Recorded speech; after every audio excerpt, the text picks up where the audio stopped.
From the lab to your ears, you're listening to WonderLabs.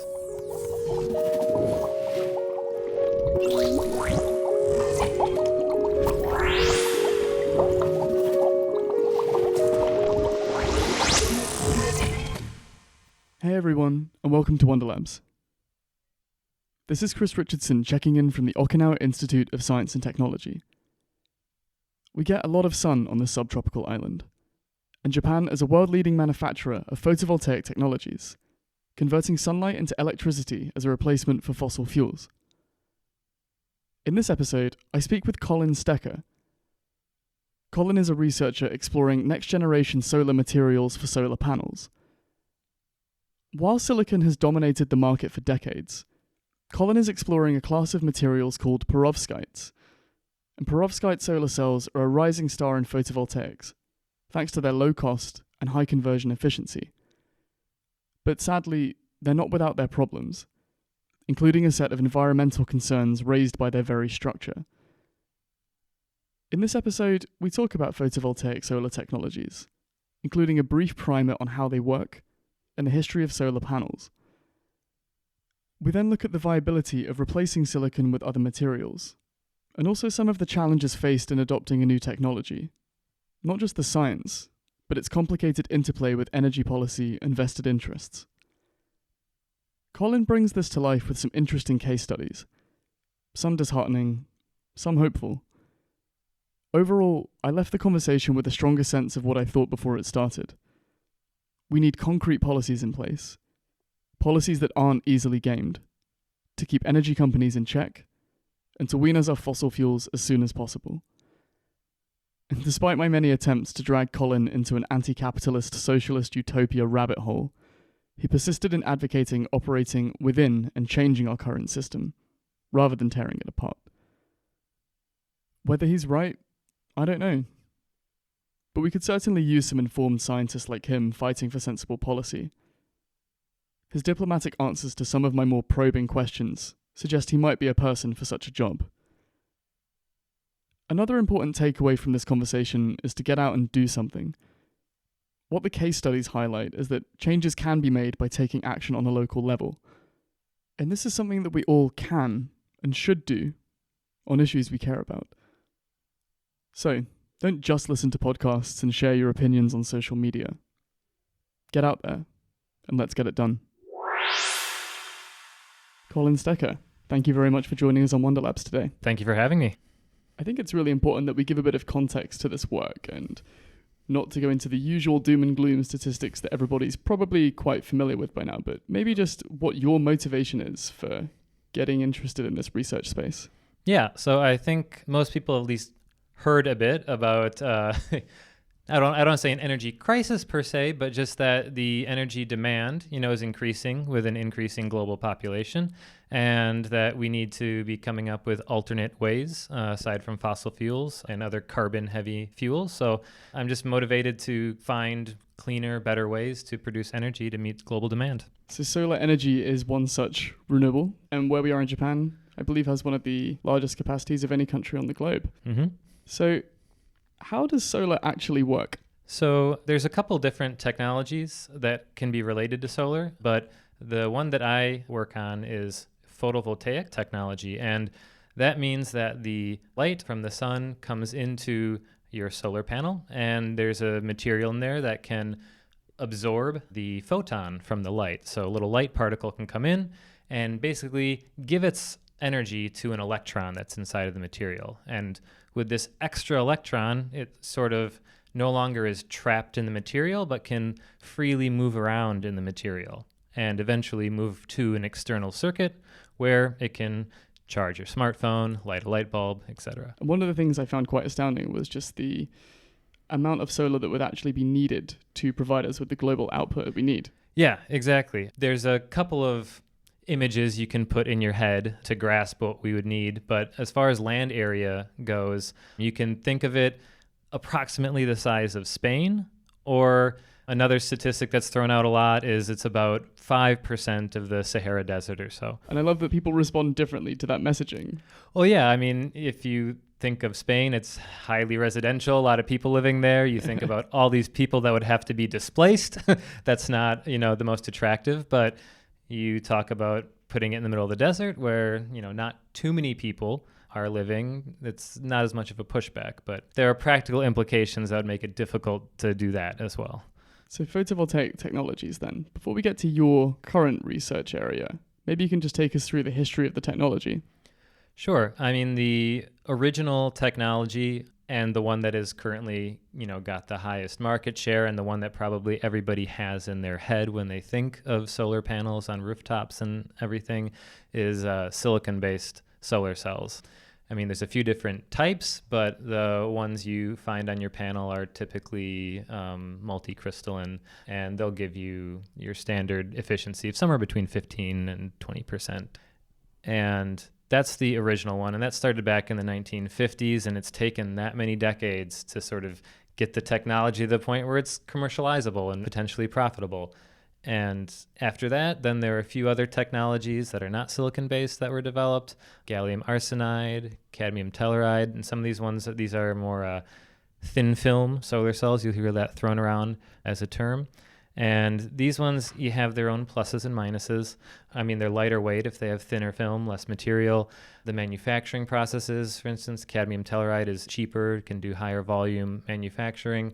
So each one of these technologies has kind of a plus and minus, but these other technologies I mentioned haven't quite gotten to the efficiency level of silicon. So that's why silicon is still the market leader. So those first few generations of technology then really bring us to where we are today and so-called third generation of perovskite solar technology.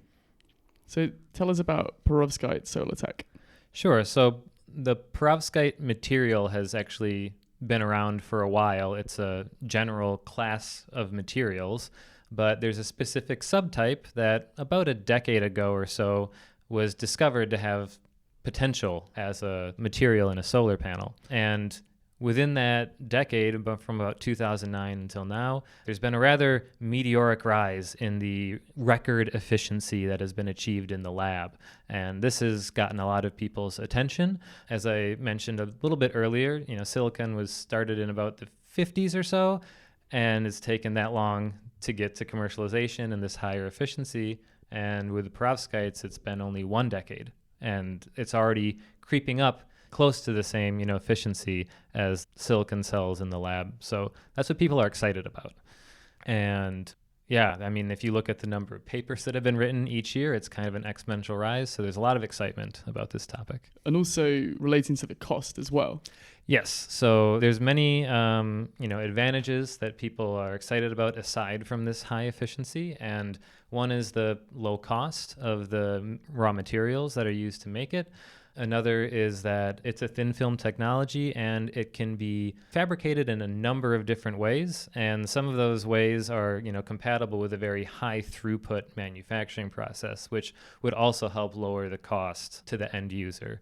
As a quick challenge to that, how can we be certain that the efficiency gains that we've witnessed in perovskite until now won't simply plateau? Well, there is a certain limit, a theoretical limit where you can only go so high with a solar cell. And perovskite is going to, by necessity, physical necessity, start to taper off as far as what the record efficiency is. But if we can get a commercial cell that is, operating at 20% or so, that's what silicon is at, or even higher, that's enough to make it potentially profitable. So it doesn't need to keep getting higher and higher and higher necessarily. Obviously higher is better, but at least with what the cells in the lab have achieved so far would be enough to make it profitable. And in the lab then, what exactly is it that you've been working on with perovskite? So I've been working a bit more on the fundamental side. So a lot of researchers are making actual test devices and, measuring these efficiencies and other things and, making little modifications to the material. But I am looking at it from a bit more of a fundamental perspective, and I create thin films of this material inside a very clean, ultra-high vacuum environment. So there's really nothing that can contaminate, inside this very pristine environment. And that allows me to, basically I transfer my sample into this microscope and I can get atomic resolution images. So there aren't too many techniques that allow you to do that. And so I'm taking a look at the surface and the defects that can exist at the surface and trying to make some connections as to how these defects are affecting the fundamental properties of the material and then how that might affect the performance of a device. So you're able to actually witness on an atomic scale the structure of perovskite and yes, exactly. Understand that a little better. Maybe you can talk us through the lattice structure and what it looks like and the different components. Sure. So the perovskite material is made of sort of 3 component materials. One of them is typically an iodide or bromide, something like that. Another one of the elements is typically some organic cation, positive charged ion. Methylammonium is a common one, or formamidinium. And then the other material is lead or tin. Ding-a-ling-a-ling-a-ling-a-ling. Yes. We'll get to that in a bit. Yep. So off the back of the work that you've been doing, there have been some advancements in understanding this fundamental structure and how the material might interface with reality beyond the vacuum that you're studying in. Yes, exactly. So a study that I'm working on right now that, again, is looking at these defects. So I mentioned that iodide or bromide is one of these components. And what I'm able to see at, the atomic scale is that sometimes these are missing. You have missing bromide ions. And so we are able to look at how these defects actually kind of move around in the surface and, if they're forming clusters and what effect do these have. So we see that the larger of a cluster of defects that you have at the surface, it changes what is called the work function of the material. Basically, that changes how easy the electron is able to escape from that material and sort of hop out to the external circuit.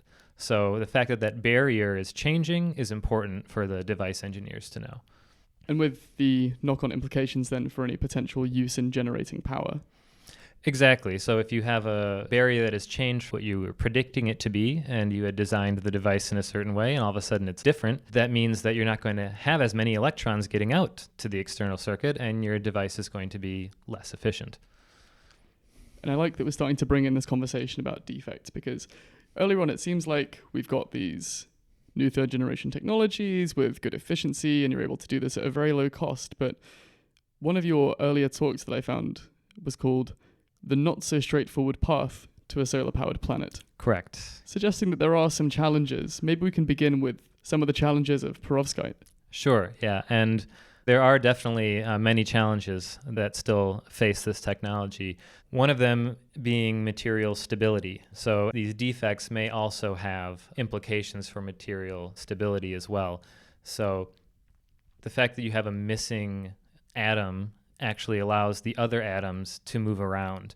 And this was sort of hypothesized to be one of the ways that these ions move around, and then that causes the material to degrade as there's all this movement. And my research shows that indeed these vacancies, these missing atoms, do allow the other atoms to move around. So that was just sort of a theory before, but we were actually able to see that at the atomic scale. So that was pretty cool. What are the implications for perovskite containing atoms like lead in their structure? That is an extremely good and valid question, and one that the community has tried to address. One was by, looking at tin maybe. Germanium was another ion that has been explored a little bit to try to replace lead. Unfortunately, so far, when researchers have tried to replace this lead with some other material, the efficiency, drops, and the stability also drops. So far, it seems like this lead is a pretty key component that can't be replaced. We'll see if some other modification or, some other replacement is found, but right now it's looking like lead is pretty essential. So even if lead-free would be preferable, it may be a necessary evil to achieving the kinds of efficiencies we need. It may be, and there has been a few studies that look at this a little bit and say, okay, if you did have a solar panel with perovskite in it and there was a storm, and the glass broke or the encapsulation broke, and you leak X amount of lead into the ground or the groundwater or something, what kind of effect would it have? And one thing that is going for it is that it is such a thin film that the actual absolute amount of lead that gets out isn't so high. Now, whether or not that amount of lead is going to be within certain acceptable parameters and thresholds, I would say, super detailed, really thorough study that hasn't necessarily been done yet, but that maybe will come a little bit further down the road as the material gets a bit more stable and a commercial device becomes a little closer to reality. Yeah, and I can see the challenges posed, particularly for environmentalists who would be pro-solar technology when the very technology itself is leaking some kind of environmental pollutant. Exactly. It's a little bit of a catch-22 in the sense that you want to employ an interesting new technology that could help reduce CO2, all these other positive things. But yeah, you have this lead in there that could cause harmful effects. And I mean, being from the US and hearing about some lead problems that exist in certain cities, and some of the health effects it's caused, it's really something that we should be careful about when and if we do try to go to implementation. So moving beyond perovskite specifically into solar more broadly, sure. What are the challenges faced by the technology as a whole? Yeah, there's a number of challenges for sure. And, this is something I've gotten a bit more interested in as I've been doing my research. My research is quite fundamental, but I'm also very interested in once a technology gets out of the lab, how does it actually get implemented and deployed? And we have the silicon technology right now is quite mature, but you still don't see silicon panels all over everybody's home and every business. And, we're not yet using that to generate a majority of our power. I just have this image of Elon Musk presenting these solar panels from about 3 years ago. Yeah, exactly. And I mean, if you're going to talk about Elon Musk, his solar arm of his empire is Solar City. And, they ran into some problems. I mean, all solar manufacturers, installers ran into problems.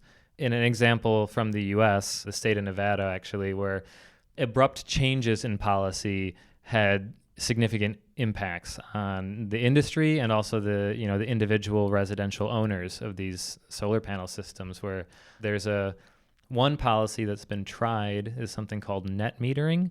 And that's basically where the utility will pay you the exact retail amount. So however much you would be buying your kilowatt hour of electricity for, that's how much money they will give you when you sell your excess power back. And that's very good for the consumer. It makes it, economically attractive to invest. So plenty of people did that because that was the policy in Nevada for a while.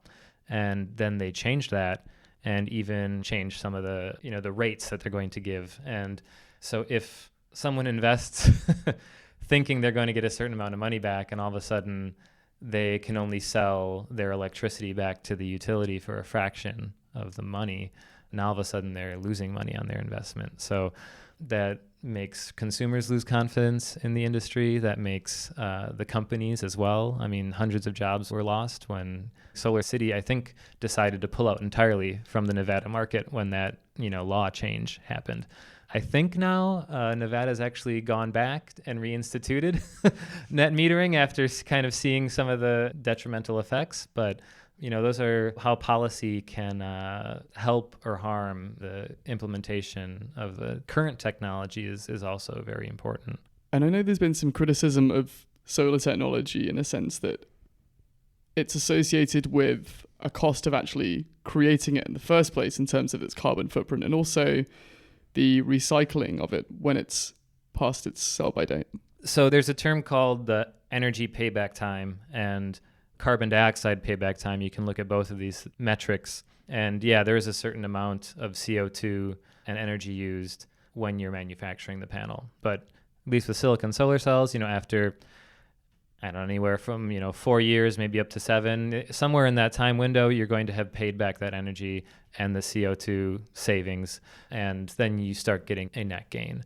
But one thing that I think is not been thought about as much is, at the end of life of these solar panels. So I think generally they're guaranteed for about 20, 25 years. They can go a little longer to 30, but at some point they're going to need to be disposed.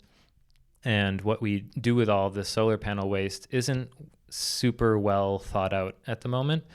I think typically now most panels, if they are recycled, they go to sort of just a glass recycling factory. The glass gets recycled. Maybe some of the metal framing gets recycled, but the silicon itself just incinerated or thrown away or something. So it's not getting put back into the loop. There is a bit of a movement more in Europe trying to make some ground on this, and there's I think it's the Veolia recycling plant. It's in France. Is like the first sort of dedicated silicon panel recycling center, and they recycle the silicon and as much as they can. Even the cabling they smash up and sell as raw copper and things like that. So they're claiming something along the lines of a 95 or 96% recycling rate, which is great. But again, talking about policy or economics, that recycling industry may not necessarily be the most profitable, especially initially until volumes get higher up. So it's critical to also have this recycling infrastructure in here to really make solar a truly renewable energy source that has a closed loop. Can you explain grid parity? Yeah, sure. So grid parity is a term that basically means when the cost of a kilowatt hour produced by your solar panel or any form of renewable energy equals the cost of the electricity created by some conventional method. So ideally or theoretically, you get to this point where all of a sudden the costs are equal, and now there's not as much of an incentive to continue with these dirtier fuels, and there would be a business motivation to move towards renewable energies as well. So that's often seen as sort of a tipping point at which we should be seeing a lot more implementation of solar. But, you can see news articles on the internet saying, oh, grid parity has been achieved. Grid parity has been achieved over here. But it's a very complicated issue in that grid parity depends strongly on the location. How much sun are you getting? How much does the conventional electricity from your grid actually cost?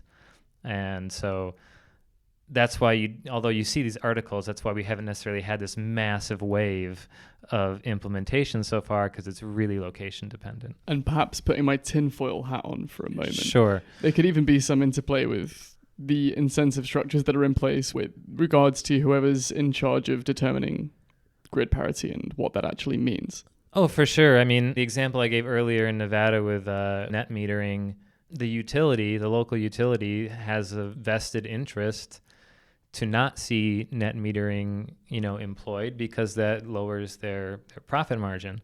Certainly, you're going to have lobbyists, I would imagine, trying to maybe prevent some of these policies from being implemented. And it's not as if this utility is a super evil entity. They're looking out for their bottom line, and they're trying to find, I think, a policy that sort of balances this, where it benefits the consumer enough to make it worth their while, but it also doesn't crush the utility, because the utility has to keep operating still for those using the grid, like conventional. Not everyone can switch over at once. So for that transition period, there's got to be some smooth policy that allows both sectors to be profitable and keep going, because grid upkeep costs money. The utility right now, would be doing that. And another interesting implication is that if you have residents who own solar panels getting, some subsidy or being able to sell their electricity back, that's revenue that the utility isn't getting. So then in order to cover their capital costs of grid upkeep and things like that, they're going to have to pass that on to the consumers who they are charging, who are buying the conventional electricity. And overall, as a general trend, who are the people who are going to be having conventional electricity? Probably those who are lower income, who can't afford to put solar panels. So you're transferring the cost of grid upkeep disproportionately to people with lower income. So there's this sort of equity too that needs to be taken into account when you're designing policy about this sort of stuff. Yeah, and I'm glad you wrapped that up with policy, because I think nobody is suggesting that any of these companies are evil. And no, I think people are suggesting that some of these companies are evil. But what I'm suggesting is they're just operating within the frameworks that they're operating within. Yeah. And they are pursuing interests and goals that most align with the bottom line. And that's why policy making and policies need to be put in place to create the right set of incentives for people. Exactly, yeah. And it's critical, too, that the policy is designed in such a way where it doesn't allow sort of predatory behavior on the part of businesses. Because, again, people are going to, if they can make money off of a certain policy, they're probably going to. And, there is an example in Spain as well of a policy that they implemented. And it made sense in the fact that there was different subsidies, different amounts of money you'd get if you had a small scale installation, medium or large, just because it's a little cheaper, per panel to do a large one with economies of scale. And investors sort of banded together, small investors, into it, made a large farm that they then subdivided into a bunch of little like solar farms so that they could still get the best price for having a small installation, but then saved the money by banding together and basically building a large one. And this then ruined the cost projection of this policy that the government had, and so then they got rid of it.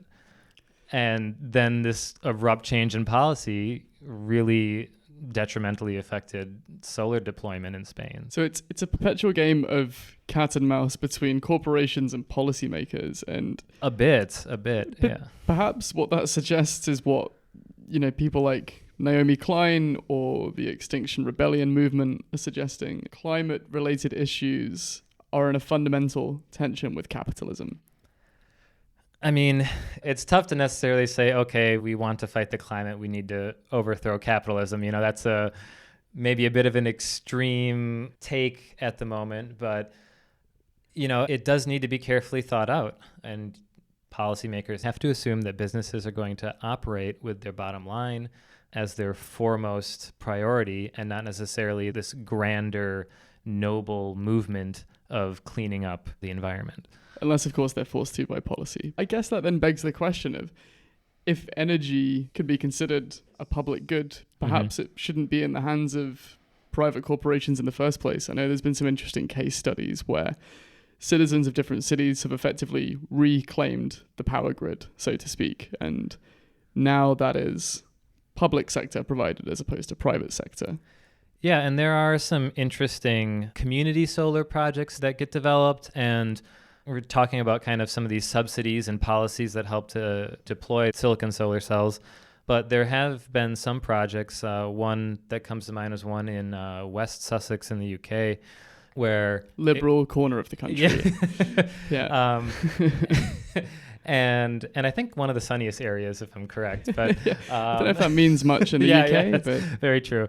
But the local county council actually launched this project where they had a solar farm. It's connected with battery storage, and they were able to create a business model that did not rely on any government subsidies. And I think that also kind of creating these creative business models that can work within the confines of capitalism is one strategy that, at least for the short term, needs to be looked at before we try to change the entire system. But cases like that are sometimes special. The county council happened to have a nice piece of land that happened to be very near a local grid connection, so less transmission line costs and things like that may have helped them reduce their need for subsidy. But projects like that give me some hope that this can work out. Yeah, indeed, some interesting case studies, some modern climate movements, some fascinating research that seems to be making gains, and people also thinking about policy. So maybe we can make some progress before any kind of environmental catastrophe puts an end to all of us. Yeah, I hope that will be the case. And I think consistent policy is one of the keys to that. And people need to get out there and express the importance of these issues to their local and national representatives. Sage advice. Stop listening to podcasts. Get out and speak with your local reps. Yeah. Exactly. Get involved. So I also understand that you've had some experience home brewing. Yeah, I've dabbled in brewing my own beer back in the US, yeah. So how does this align to your environmental goals to limit carbon dioxide production? Doesn't fermentation release CO2? Fermentation does release CO2, yeah. So I'm maybe not being the best steward of the environment when I homebrew beer, but I mean, if I wanted to argue it, I suppose I could say I'm consuming locally, right? I'm drinking locally. There's no transportation cost for my finished product, but I mean, if I was going to be realistic about the carbon footprint, I don't know that I could justify it necessarily. So I don't know. I mean, if I was going to put it another way, I'd say it's very important for you to drown your sorrows after a hard day of looking at the looming environmental catastrophe. So. Exactly. You have to keep morale up, and I'd like to think there's a net positive impact on productivity. So. And we need to have a net positive on productivity in order to make ourselves appealing for the capitalist pigs. So this conversation's taught us anything. So. Absolutely. Yeah. So, Colin, we usually like to wrap up with a quick-fire round. Sure. Yeah, go for it. Can you explain in a couple of sentences your area of interest? My area of interest is developing new solar materials that can have lower cost and be flexible, so you have more applications where you can use them, and that can help to diversify our renewable energy resources as we try to meet the global energy demand. While operating within a heartless capitalist umbrella. Exactly, working within the confines of the system that we have. Beyond your own, which emerging field in science or tech are you most excited about? Basically anything related to energy. Basically anything within that sphere I'm really excited about. If you could wave a magic wand and eliminate from everybody's collective memory a misconception from your area of interest, what would that be? Oh, that's a good one. Maybe there's a mentality that renewable energy is a party issue, and that, if I am of a certain political belief, I'm just going to be against solar by principle because it's something that liberals want to implement or something like that. So yeah, I guess that's one thing. And maybe one other thing is that one solution is not going to solve the problem that we're trying to solve with solar. Do you write that on your grant applications about perovskite? Just like Exactly. Is there a tool that you use in your research that you're particularly fond of using? I mean, the main tool that I use is the scanning tunneling microscope. For me, it's super cool because we can see individual atoms. And that's something that when I was a kid, you just think and imagine what this world looks like. And I actually get to go down in there and be a little explorer and look around this landscape that when I was a kid, I never in a million years would have thought I would get to see. Did you ever watch The Magic School Bus? I maybe saw a few episodes. Yeah, Miss Frizzle's near and dear to my heart. So apparently she's based on a real person too. Oh, wow. Okay, I did not know that. Which leads me right into our next question. Do you have a favorite science-related fact or joke for us? I think one of my favorites is based on the Heisenberg uncertainty principle. But the joke is that Heisenberg was driving down along a highway and he was speeding, going pretty fast. He gets pulled over by a cop. Cop asks him, "Do you know how fast you were going?" He says, "I have no idea, but I know where I am." Where can people go to find out more about your work? So people can go to oist.jp and you can look for the Energy Materials and Surface Sciences unit. Collin Stecker, thank you so much. Thank you very much for having me. It's been a pleasure. Thanks for tuning into WonderLabs. If you enjoyed this episode, please take a moment to subscribe, leave a review, and share it with others who you think might enjoy it. You can also email us at wonderlabspod@gmail.com. This is your host, Chris Richardson. Our brand was designed by Lloyd Preston Allen, and our jingle was produced by T. Fitzgerald at For The Record. You can find more music from For The Record at soundcloud.com/WEAREFTR. Special thanks go out to Liliana Laborde-Dozian. We'll see you next time.